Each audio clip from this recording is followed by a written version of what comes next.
ప్రతిమ వయసు 26 ఏళ్లు.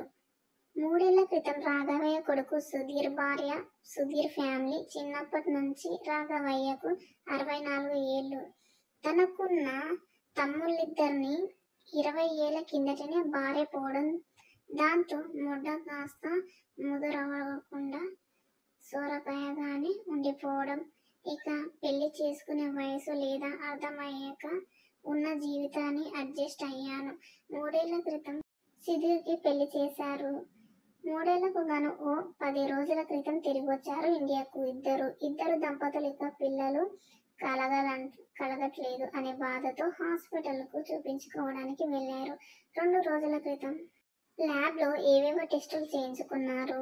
ఈ రోజున డాక్టర్ దగ్గరకు వాళ్ళు అంటూ వెళ్ళగానే రాఘవయ్య ఇంటి తలుపులు సరిగ్గా వేయడం మర్చిపోయి లేచి ఉన్న తన దండుని బాత్రూంలోకి వెళ్లి రఫ్ ఆడిస్తూ కళ్ళు మూసుకున్నాడు. ఆ సమయంలో ప్రతిమ బాత్రూంలో తాళి మర్చిపోయింది. అది తెచ్చుకుందామని ఇంటికొచ్చి బాత్రూంలో తలుపు తెరవగానే ఏదో శబ్దం అయితే కళ్ళు తెరిచి చూశాడు. ఎదురుగా ప్రతిమ నూరెళ్ళ పెట్టి నోటికి అడ్డంగా తన అరచేయిని పెట్టుకుని అలానే చూస్తూ కనపడింది. అంతే. తన ముడ్డ చుట్టూ విరుసుకున్న తన ఎడమ చేతిని తీసి 2 చేతులతో ఒక్కసారిగా తన మొల చుట్టూ చేతులు అడ్డు పెట్టుకుని బిక్క మొహంతో చూశాడు. రాఘవయ్య కళ్ళు తెరవగానే పరుగున బాత్రూం నుంచి బయటకొచ్చి ప్రతిమ పరుగు లాంటి నడకతో రాఘవయ్య కూడా దండ మీద ఉన్న టవల్ను మొలకు చుట్టుకొని బయటకు వచ్చాడు. అప్పటికే తెరుచుకుని ప్రతిమ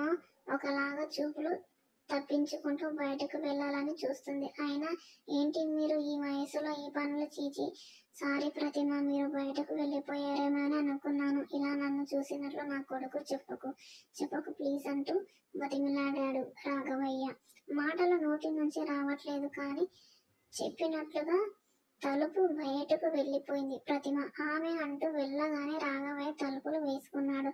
మధ్యాహ్నానికి డైరెక్ట్ ఇంటి నుంచి వచ్చాడు. ఓ అరగంట ఉండి ఎవరినో తన ఆఫీస్ వాళ్ళను కలవడానికి వెళ్ళిపోయాడు సుధీర్. ఉదయం జరిగిన సంఘటన నుంచి ఒక రాఘవయ్య సిగ్గుపడుతూనే ఉన్నాడు. ప్రతిమ ముందు తిరగడానికి అది చూసి ప్రతిమనే ముందుకు పలకరించింది. ఏంటి మామయ్య, మీకు ఎవరు గర్ల్ ఫ్రెండ్స్ లేరా? ఎవరిని పెట్టుకోలేదా అని. ఆ మాటల్లో కాస్త సిగ్గుపడి తర్వాత ఈ వయసులో నా దగ్గరికి ఎవరొస్తారమ్మా అంటూ మెల్లిగా ఫ్రీ అయ్యా. నాకంత సీన్ లేదు, మనమేమి ఫిల్మ్ యాక్టర్స్ కాదు కదా అని. పోనీ 6 అడుగుల అజానుబాహుని కాను కదా, ఏదో కామన్ మ్యాన్ని, పొట్టివాణ్ణి. ముఖ్యంగా 60 ఏళ్ళు దాటాయి. ఇక నన్నెవరిని పట్టించుకుంటారు? మీకేం తక్కువ మామయ్య? పొద్దున్నే నీ కడి సైజు మీ కొడుకు కడి కంటే పొడవుగా ఉంది అంటూ అనుకుంటే ఇక అమ్మాయిలకు మగాళ్ళు దొరికినట్లే మీరు మరీను అన్నది కళ్ళు తిప్పుకుంటూ ప్రతిమ. అవును, పొద్దున్నే వెళ్ళారు కదా హాస్పిటల్, రిజల్ట్ ఏంటి అడిగాడు. ఎంత టెస్ట్ చేస్తే మాత్రం ఏంటి, ముందు ఆయనలో ఉండాలి కదా అసలు విషయం అన్నది. అదేంటి అలా అన్నావు? నిన్ను చూస్తుంటే తెలిసిపోతుంది కదా మీ ఇద్దరు ఎంత ఎంజాయ్ చేస్తున్నారు అన్నాడు. ఏంటి ఒళ్ళు బలవడమా? ఎంజాయ్కి రీజన్ అదేం కాదు, బాగా తిని ఒళ్ళు బలిసింది అంతేకాని మీరనుకున్నట్లు రాత్రిళ్ళు ఏం జరగట్లేదు అంటూ ఓపెన్ గా మాట్లాడడం మొదలుపెట్టింది. రాఘవయ్య జీవితంలో అదే మొదటిది ఒక అమ్మాయి అలా బోల్డ్ గా మాట్లాడమన్నది. సో ఒకసారిగా మనిషిలో ఉత్సాహం వచ్చేసింది. ఇక బోల్డ్ గా మాట్లాడడం మొదలు పెట్టాడు. అవునా? అదేంటి మా వాడు సుధీర్ చూడడానికి బాగానే 6 అడుగులు ఉండి ఆరోగ్యంగానే ఉంటాడు, వాడికేం లోపం అడిగాడు. అన్ని పుష్కలంగా ఉన్నాయి చూడడానికి, కానీ అసలైంది లోటు నిట్టూర్చింది. అర్థమైనట్లు మొహం పెట్టాడు రాఘవయ్య. పెళ్ళైన మొదట్లో పర్లేదు, రోజు కాకపోయినా వారం 3-4 సార్లు ఉండేది ఇద్దరి మధ్యన దెంగుడు కార్యక్రమం. కానీ రాను రానే అది రోజుల తర్వాత, వారాల తర్వాత, ఇప్పుడు నెలల తర్వాత జరుగుతుంది. అదీను ఒకసారి మళ్ళీ అడిగితే అబ్బా చంపకే నాకు నిద్రొస్తుంది, బాగా అలసిపోయాను, మరో రోజు చూద్దాంలే అని చెప్పి మరోవైపు తిరిగి పడుకొని నిద్రపోతున్నాడు. ఇంకెలా పిల్లలు పుడతారు? ఎలాగూ సెక్స్ కోరికలు ఆపుకుంటున్నాను సరే అనుకోవచ్చు. మనిషిలా చాలా మంచోడు నన్ను ఒక్క మాట కూడా పల్లెత్తి అనడు. కానీ రాత్రి సుఖం సంగతేంటి మరి? కానీ కాసింత ఏడుపు మొహంతో చెప్పింది. అదేంటి వింతగా ఉన్నది? వయసులో ఉన్న కుర్రాడు ఇలా ఉండడమేంటి? పోనీ నీవేమైనా అనాకరివా అంటే అస్సలు కాదు. పోనీ సన్నగా ఏం ఎత్తు పళ్ళు లేకుండా ఉన్నావా అంటే అది లేదు. సెక్సీగా ఉన్నావు. నీ వెనుక ఎత్తులు చూస్తే చాలా 60 ఏళ్ళ వయసులో ఉండగా టిక్ మని లేపుకొని కూర్చున్నాడు అన్నాడు. రాఘవయ్య మాటల్లో కొద్దిగా పొంగిపోయిన అందరూ నన్ను చూసి లొట్టలు వేసుకుంటున్నారు. కానీ అసలైన మనిషి ఏమీ ఉలక్కట్లేదు పలకట్లేదు. మరి నిష్ఠురంగా అంది ప్రతిమ. సరిపోయింది పో. అన్నీ ఉన్న వాళ్ళేమో అన్ని ఎండబెట్టుకుంటున్నారు. ఏ ఆపర్చునిటీస్ లేని నేనేమో ఇట్లా బాత్రూంలోకి వెళ్ళి కొట్టుకుంటూ బతుకుతున్నాను. ఇదేం జీవితం అంటే అన్నాడు. అవును మాయ, మీరేంటి చేత్తో కొట్టుకోకుండా అలా నడుము స్పీడ్ గా ఊపేస్తున్నారు? ఏమో నాకు మొదట అర్థం కాలేదు. తర్వాత చూస్తే మీ చేతుల్లో మీ బుజ్జిగాడు ముందుకు వెనక్కు వెళ్తూ కనపడ్డాడు. అప్పుడు గాని అర్థం కాలేదు. అందరూ చేత్తో కొట్టుకుంటారు, నాకలా తృప్తి ఉండదు. అచ్చం సెక్స్ చేస్తున్నట్టుగా ఉండాలని చేతితో మా బుజ్జిగాని పెట్టుకొని అలా నడుమును ముందుకు వెనక్కు ఊపుతూ దింగుతున్నట్లుగా ఫీల్ అవుతాను, చేసుకుంటాను అన్నాడు. దింగుతూ అన్న మాటకు కొద్దిగా సిగ్గుపడింది ప్రతిమ. ఏంటి మావయ్య, సిగ్గు బిడియం అన్ని పోయాయా? బుద్ధులు వస్తున్నాయి అన్నది. ఇద్దరం ఇంత ఓపెన్ గా మాట్లాడుకుంటున్నాముగా, ఇంకేమీ సిగ్గు అంటూ తన తొడల మధ్యన లేచిన తన దడ్డును చేత్తో నలుపుకుంటున్నాడు. అయినా 20 ఏళ్ల నుంచి ఒక్క వాసన లేదు. అది గమనించిన ప్రతిమ, ఏంటి మావయ్య జోస్లో వస్తున్నావు? రోజు ఎన్నిసార్లు కొట్టుకున్నావేంటి అడిగింది. ఇద్దరం ఇంత ఓపెన్ గా మాట్లాడుకుంటున్నాంగా, ఇంకేంటి సిగ్గు అంటూ తన తొడల మధ్యన లేచిన తన దడ్డును చేతును నలుపుతున్నాడు. అయినా 20 ఏళ్ల వయసులో ఒక్క వాసన లేదు. అది గమనించే ప్రతిమ, ఏంటి మామయ్య జ్యూస్లో వెళ్తున్నారు? రోజు ఎన్నిసార్లు చేసుకుంటున్నారేంటి అడిగింది. ఖాళీగా ఉన్న రోజులు రోజు 2 సార్లు, వర్క్ ఎక్కువ ఉన్నప్పుడు రోజుకొకసారి గ్యారంటీ అన్నాడు. వాము, అది మొడ్డ లేక కోలేమిలో గడ్డియా? వాము అయితే మీ శక్తి నంత బాత్రూంలో పాలు చేస్తున్నారా అంటూ జోక్ చేస్తూ కిలకిలమని నవ్వేసింది. ఆమె నవ్వులకు బోల్నేసుకు రాఘవయ్య పైజామాలోని మొడ్డ స్ట్రాంగ్ అయి బాగా లేచిపోయింది. ఇక తప్పదన్నట్లు ప్రతిమ ముందు నుంచి లేచాడు. బాత్రూంలో వైపుకు తిరిగాడు. ఇప్పుడు చూసి పైజామా ముందుకు సాగి రాఘవయ్య దడ్డును ఆంటీ, మామయ్య మళ్ళీ బాత్రూంలో కా అని అడిగింది. తప్పదుగా నాకు, నీ మాటలతో మా వాడు లేచి కూర్చున్నాడు. మరి నాకు అర్థం కాని విషయం ఏంటంటే మీ కొడుకేమో అన్ని చూపించినా ఏమీ చేయడు. మీరేంటి మాటలకే బాత్రూమ్ అంటున్నారు? మిమ్మల్ని చేసుకున్నా బాగుండేది నవ్వుతూ. పోనీ నేను హెల్ప్ చేయనా మీకు? రోజు మీరైనా బోర్ కొట్టట్లేదా? ఈ రోజు వెరైటీ, నేను హెల్ప్ చేస్తాను అడిగింది. ఆమె సుధీర్కు తెలిస్తే పాపం బాధపడతాడేమో సందేహంగా అన్నాడు. బాధ లేదు గీద లేదు, కానీ మీరు పదండి అంటూ తనను లేచింది. అయితే బాత్రూంలోకి ఎందుకు, బెడ్రూంలోకి వెళ్దామంటూ దారి తీశాడు. వెనక్కి పిర్రలు ఊపుకుంటూ ప్రతిమ వచ్చింది. లోపలికి వెళ్తే బెడ్ దగ్గర నిల్చొని తన పంచ నుంచి తన మొడ్డను బయటికి తీశాడు. అంతే, దాని వైపు వింతగా చూస్తూ నిలబడింది ప్రతిమ. ఏంటి అలా చూస్తున్నావు? నాది చిన్న సైజేనా అడిగాడు. సైజులో చిన్నది అయినా లావులో మాత్రం రోకలి బండలా ఉన్నది. చాలా లావుగా ఉన్నది. దీని మామయ్య మా ఆయనది మీ కంటే చాలా పొడుగు, కానీ మీ అంత స్ట్రాంగ్ లేచి నిలబడదు. అలా పాములా వంగిపోయి ఉంటుంది అంటూ రాఘవయ్య మొడ్డను చేతిలోకి తీసుకుంది ప్రతిమ. ఆమె చేతుల తాకిడికి తల్లడిల్లిపోయాడు. ఓ 20 ఏళ్లుగా స్త్రీ స్పర్శ ఎరగని వాడి పరిస్థితి ఎలా ఉంటుంది? తట్టుకోలేకపోయాడు. కళ్ళు మూసుకొని మైమర్చిపోయినాడు. ఈ మైకంలో వాడి ఆగలేదు. ఉరుగుతుంటే ఆపుకోవడానికి తన 2 చేతులు ప్రతిమ భుజాలను మీద వేశాడు. ఆ భుజాల నునుపుకు ఇంకా తనలో కామం రెచ్చిపోయింది. ప్రతిమ రాఘవయ్య మొడ్డను మెల్లగా రాపడిస్తూ ఊపడం మొదలు పెట్టింది. ఆమె ఊపుళ్లకు తట్టుకోలేకపోయాడు. మెల్లిగా తన 2 చేతులను ప్రతిమ జాకెట్లోకి దూర్చి ఆమె ఎంతైనా చల్లను మెల్లిగా పిసకడం ప్రారంభించాడు. అమ్మయ్య, మామయ్య దారికొచ్చాడు అనుకుంది మనసులో. ప్రతిమ మామయ్య మీ డ్రాయర్ మధ్యలో ఇబ్బంది పెడుతుంది, వెంటనే తీసి అవతల పడేశాడు. లోపల ఒకంత తప్పు చేస్తున్నట్లుగా ఫీలింగ్ ఉన్న కోరికను ఆపుకోలేకపోతున్నాడు రాఘవయ్య. ఇద్దరి మధ్యలో 30 ఏళ్ళు పై తేడా ఉన్నది. అసలు అంత చిన్న అమ్మాయి తనకు. అదృష్టానికి మురిసిపోతూ ఇంకా రెచ్చిపోతున్నాడు. జాకెట్లో నుంచి ప్రతిమని విప్పి పాడేసి తట్టుకో అన్నట్లుగా చూపించి రాఘవయ్య వైపు ఇక కిందకు అంతగా జారని ఆమె చల్లు చూడడానికి మతిపోయింది రాఘవయ్యకు. నోట్లో తడారిపోయింది. అంతేగా ఒక చేత్తో ఎడమ చన్నును పిసుకుతూ మరో చన్నును నోట్లోకి తీసుకొని బలంగా పీల్చుతున్నాడు రాఘవయ్య. పీల్చుడు ఎక్కడ ప్రాణం పోతాదేమో అన్నట్లుగా ఊపిరి తీసుకుంది ప్రతిమ. ఆమెకు ఇది కొత్త అనుభవం. ఎప్పుడు కూడా సుధీర్ ఇంత బలంగా పీల్చలేదు తన చనుమూలను.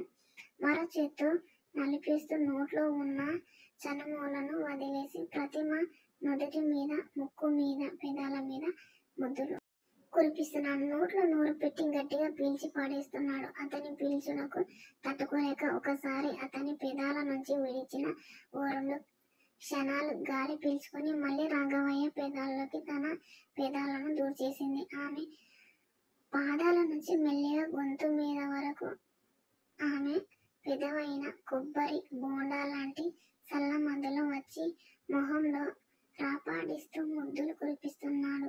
ఎన్నడూ ఎరగని సుఖం అది ప్రతిమకు. ఎప్పుడు కూడా తన మొగుడు ఇలా చేయలేదు. వచ్చి రాగానే లోపల పెట్టేసి 4 ఊపులు ఊపి కూర్చొని మంచానికి అంటూ తిరిగి పట్టుకొని నిద్రపోయేవాడు.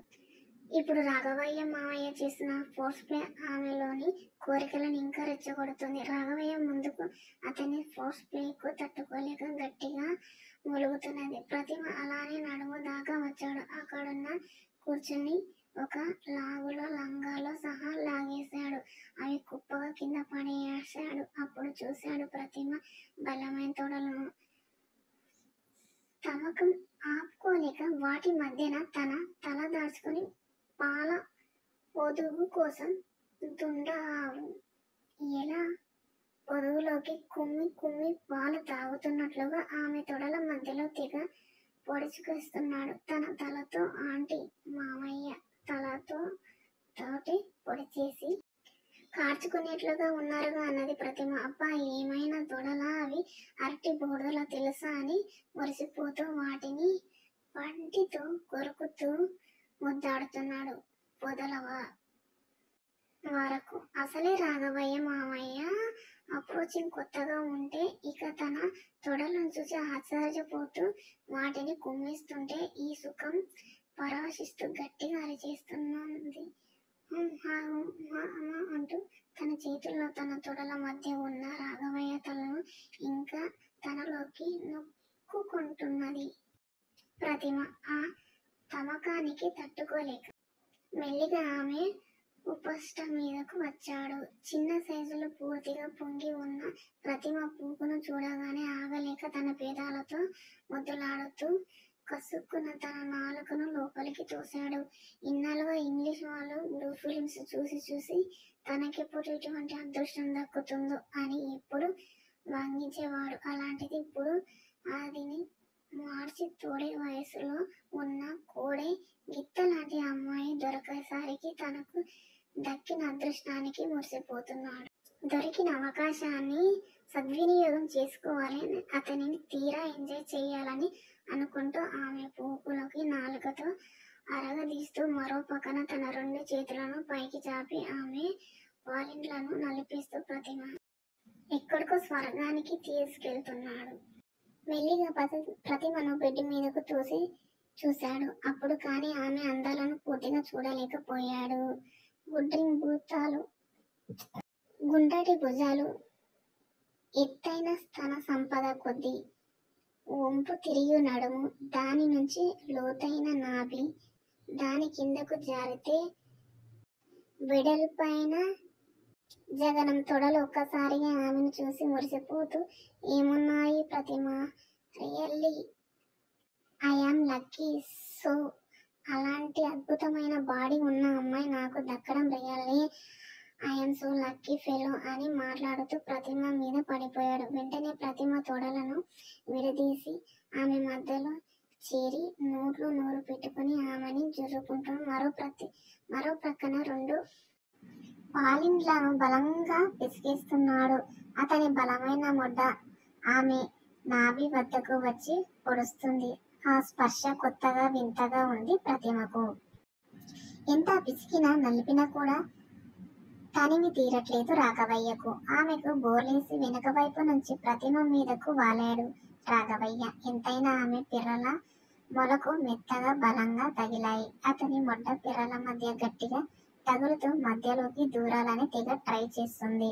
రాఘవయ్య దడ్డు స్పర్శ పిర్రలకు తగలగానే అదొక కొత్త అనుభూతినిస్తుంది ఆమెకి. పిర్రలను ఇక వెనక తోసి రాఘవయ్య ప్రతిమ వీపు మీద ముద్దాడాడు. ఆమె మెడ వంపుల్లోకి జొరబడి మెడ వంపుల్లో ముద్దులు పెడుతూ ఇక రెచ్చగొడుతున్నాడు. ఇన్నేళ్లుగా బ్లూ ఫిలిమ్స్ లో చూసిన విద్యాలని అక్కడ అప్లై చేస్తున్నాడు రాఘవయ్య.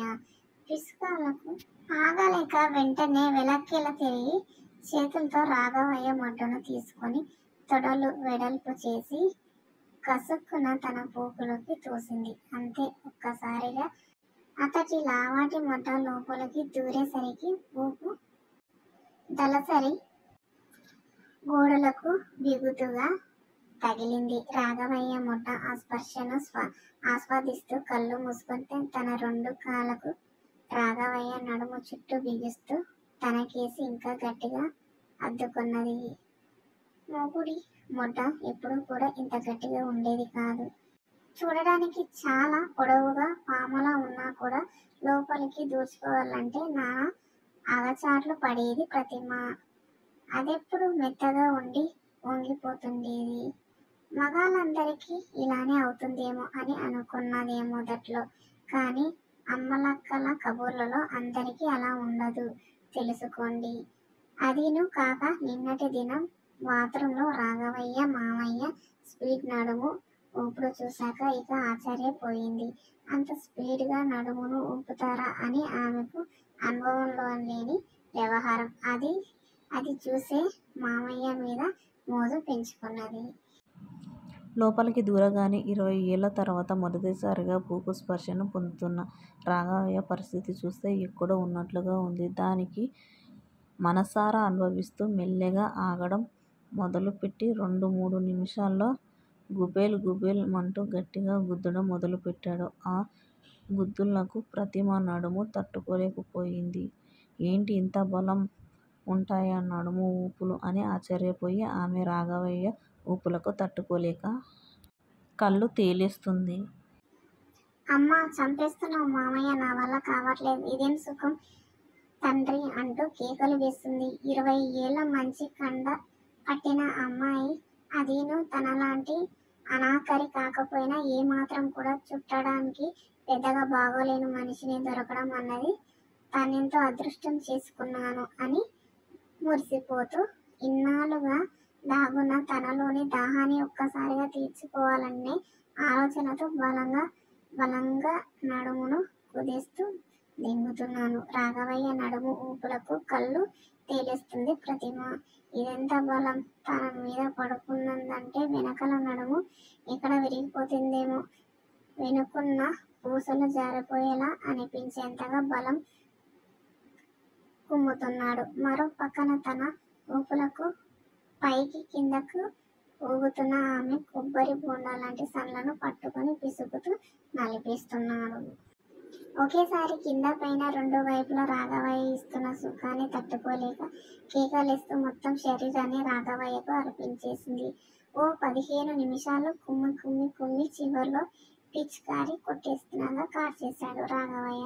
ఇప్పటికే ప్రతిమ కళ్ళు తేలేసి మామయ్య ఇచ్చిన సుఖాన్ని తనివి తీర ఆస్వాదిస్తూ అలానే పడుకొని ఉండిపోయింది. మంచం మీద అలా వీలు దొరికినప్పుడల్లా రోజుకొక షోతో రకరకాలుగా భంగిమలు దింగేవాడు. తర్వాత కడుపు బిడ్డ, ఇంకేముంది సుధీర్ తండ్రైపోయాడు.